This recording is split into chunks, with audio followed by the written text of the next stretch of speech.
தடம் நியூஸின் இன்றைய பிரதான செய்திகள். முதலில் தலைப்புச் செய்திகள்.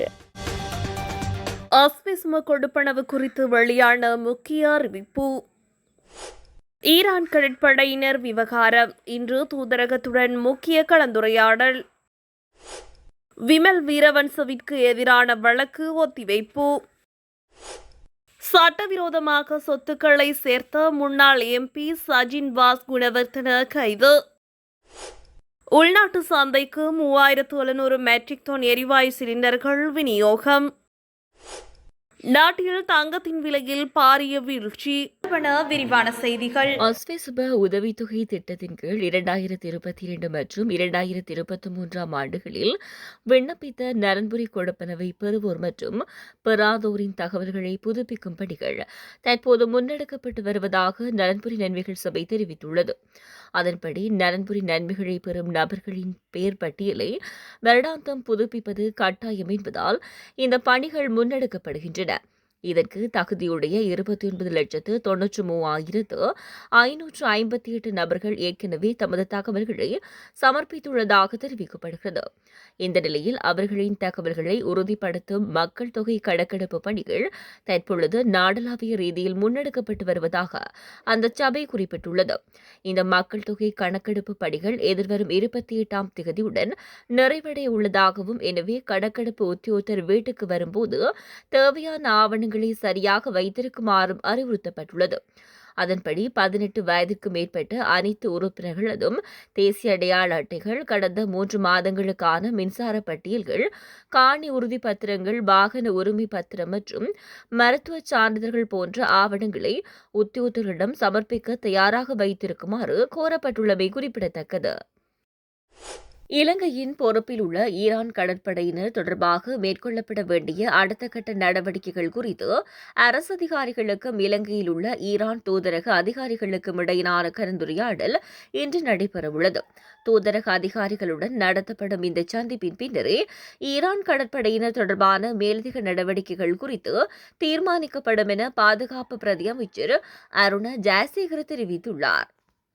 இலங்கைக்கு அருகில் உள்ள கடல் பகுதியில் அமெரிக்க தாக்குதலுக்குள்ளான IRIS டெனா கப்பலில் இருந்து மீட்கப்பட்ட 32 கடற்படையினரும் IRIS புஷர் கப்பலில் இருந்த 204 கடற்படையினரும் தற்பொழுது இலங்கையின் பொறுப்பில் உள்ளனர்.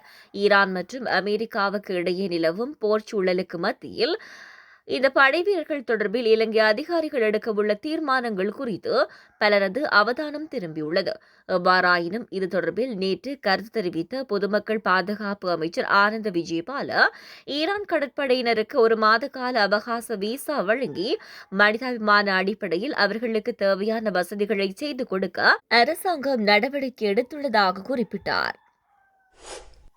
ஐக்கிய நாடுகளின் முன்னாள் மனித உரிமைகள் ஆணையாளர் இலங்கைக்கு விஜயம் செய்தபோது வீதிகளை மறைத்து ஆர்ப்பாட்டத்தில் ஈடுபட்டதாக கூறப்படும் வழக்கை எதிர்வரும் மார்ச் 18ஆம் தேதி மீண்டும் விசாரணைக்கு எடுத்துக் கொள்ள கொழும்பு மேலதிக நீதவான் அசங்கேஸ் போதரகம இன்று உத்தரவிட்டார். தேசிய சுதந்திர முன்னணியின் தலைவரும் முன்னாள் பாராளுமன்ற உறுப்பினருமான விமல் வீரவங்ச உள்ளிட்ட அந்த கட்சியின் 6 உறுப்பினர்களுக்கு எதிராக இந்த வழக்கு தாக்கல் செய்யப்பட்டுள்ளது. இச்சம்பவம் தொடர்பில் மேலும் 2 சாட்சியாளர்களின் சாட்சியங்களை பதிவு செய்ய வேண்டியுள்ளதாக கருவாத்தோட்டம் போலீசார் நீதிமன்றில் தெரிவித்தனர். இதனை ஏற்றுக்கொண்ட நீதவான் வழக்கின் மேலதிக விசாரணையை மார்ச் 18ஆம் தேதிக்கு ஒத்திவைத்தார். வழக்கில் பிரதிவாதிகளான உறுப்பினர்களான விமல் வீரவங்ச, ஜயந்த சமரவீர, வீரகுமார திசாநாயக்க மற்றும் PS விஜயநாயக்க, முகமது முசமில் ஆகியோர் இன்று நீதிமன்றில் முன்னிலையாகியிருந்தனர். வழக்கின் மற்றொரு சந்தேக நபரான ரோஜர் செனவிரத்ன சுகவீனம் காரணமாக திங்கட்கிழமையன்று நீதிமன்றத்தில் முன்னிலையாகவில்லை என அவரது சட்டத்தரணிகளூடாக தெரிவிக்கப்பட்டது. முன்னாள் நாடாளுமன்ற உறுப்பினர் சஜின் வாஸ் குணவர்த்தன சட்டவிரோத சொத்துக்களை சேர்த்தார் என்ற குற்றச்சாட்டின் அடிப்படையில் இன்று கையூட்டல் அல்லது ஊழல் ஒழிப்பு ஆணைக்குழுவின் அதிகாரிகளால் கைது செய்யப்பட்டுள்ளார். சட்டவிரோத சொத்துக்கள் ஈட்டியது தொடர்பான விசாரணைகளுக்காக வாக்குமூலம் ஒன்றை வழங்குவதற்காக இன்று முற்பகல் அவர் கையூட்டல் ஆணைக்குழுவுக்கு வருகை தந்திருந்தார்.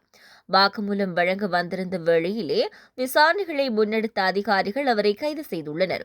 சுமார் 243.8 மில்லியன் ரூபாய் பெறுமதியான சொத்துக்களை சட்டவிரோதமான முறையில் ஈட்டியதாக அவர் மீது குற்றம் சுமத்தப்பட்டுள்ளது. உள்நாட்டு சந்தைக்கு திங்கட்கிழமை 3700 மெட்ரிக் டன் எல்பி எரிவாயு சிலிண்டர்கள் விநியோகிக்கப்படும் என லிட்ரோ கேஸ் லங்கா நிறுவனம் அறிவித்துள்ளது.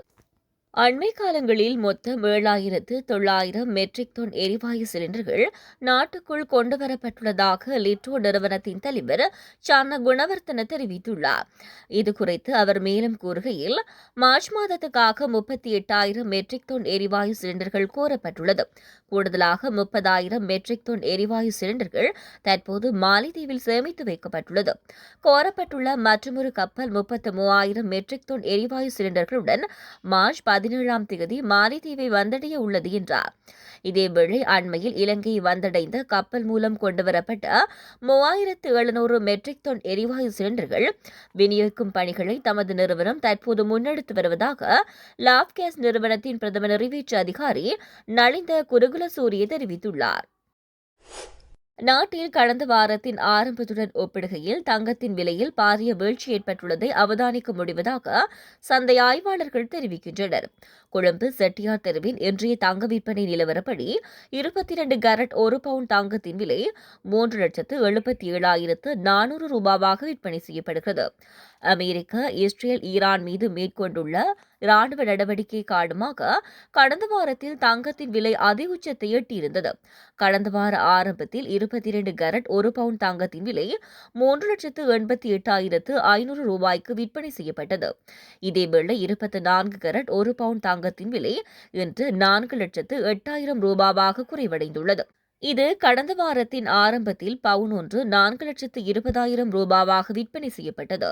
எவ்வாறாயினும் கடந்த வெள்ளிக்கிழமையுடன் ஒப்பிடுகையில் இன்றைய தினம் சுமார் 2,000 ரூபாவினால் தங்கத்தின் விலையில் வீழ்ச்சி ஏற்பட்டுள்ளது. அதேவேளை சர்வதேச சந்தையில் 1 அவுன்ஸ் தங்கத்தின் விலை இன்றைய தினம் 5,090 அமெரிக்க டாலர் வரை விற்பனை செய்யப்பட்டு வருகின்றமை குறிப்பிடத்தக்கது. இதுபோன்ற செய்திகளை தெரிந்து கொள்ள தடம் நியூஸ் சேனலை சப்ஸ்கிரைப் செய்து அருகிலுள்ள பெல் பட்டனை கிளிக் செய்யுங்கள். மேலும் இது போன்ற செய்திகளை உடனுக்குடன் தெரிந்து கொள்ள தடம் FM.com என்ற இணையதளத்தின் வாயிலாகவும் எங்களுடன் இணைந்து கொள்ளுங்கள்.